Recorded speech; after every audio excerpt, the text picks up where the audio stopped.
Bom dia, galera. Vamos começar aqui.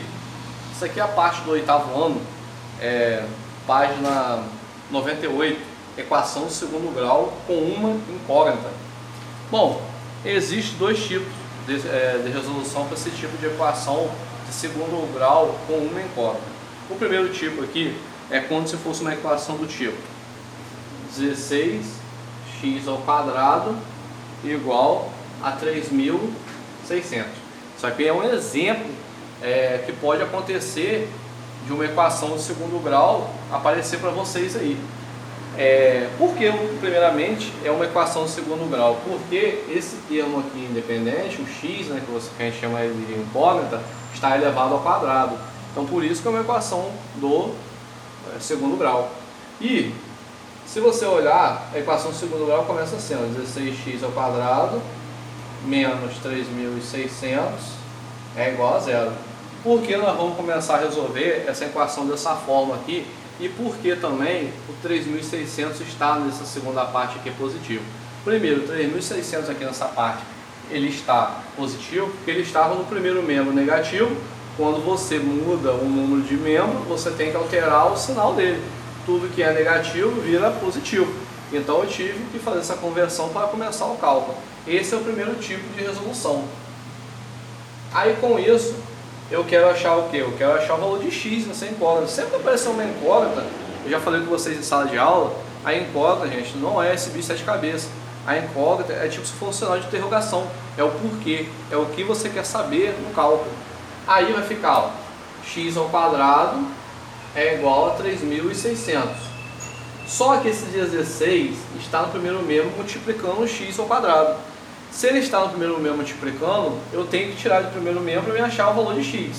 Ele vai para o segundo membro, eu tenho que jogar no segundo membro, ele vai para o segundo membro dividindo, não é? Então vai ser 3.600 dividido por 16.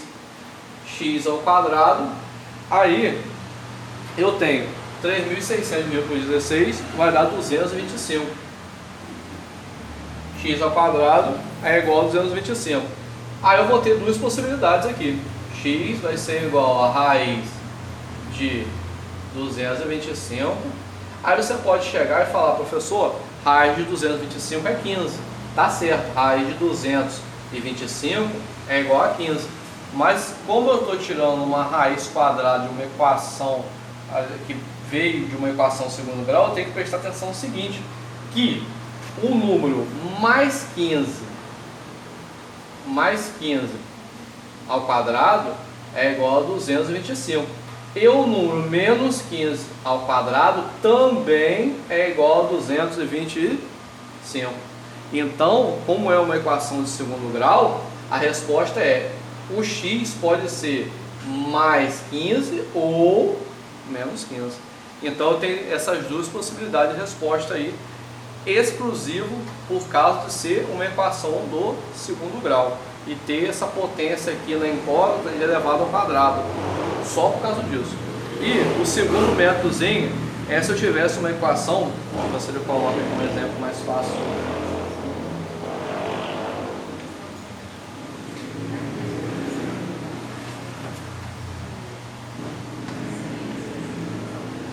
Olha só, eu tenho a equação 2x ao quadrado mais 72 igual a zero. Vai ser a mesma coisa. O 72 ele está no primeiro membro junto com a parte do x ao quadrado. Ele não pode ficar no segundo membro. Ele vai ter que ir para ele não pode ficar no primeiro membro. Ele vai ter que ir para o segundo membro. Só que ele vai para o segundo membro invertendo o sinal de associação. Está positivo, ele vai negativo. Vai ficar x ao quadrado 72. O 2 está no primeiro membro, multiplicando, ele vem para o segundo membro fazendo o quê? Dividindo. Aí outra coisa que eu vou observar aqui,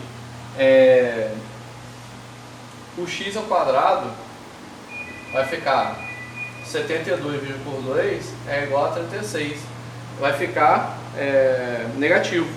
Nesse caso, a igualdade x ao quadrado é igual a 36. E indica que o valor de x corresponde ao número cujo quadrado é o número menos 36. No entanto, vocês observam que não existe um número que elevado ao quadrado dê um número negativo. Que todo número elevado ao quadrado ele vai dar um número positivo.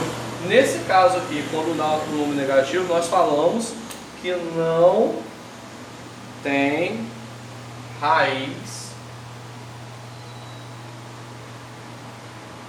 Nesse caso aqui nós falamos que o número não tem a raiz, porque deu aqui um número negativo. E não existe número elevado ao quadrado que dê negativo, porque todo número elevado ao quadrado vai ser positivo. Tá aí a explicaçãozinha da 13ª semana do 8º ano. Qualquer dúvida é só fazer perguntinha no site aí.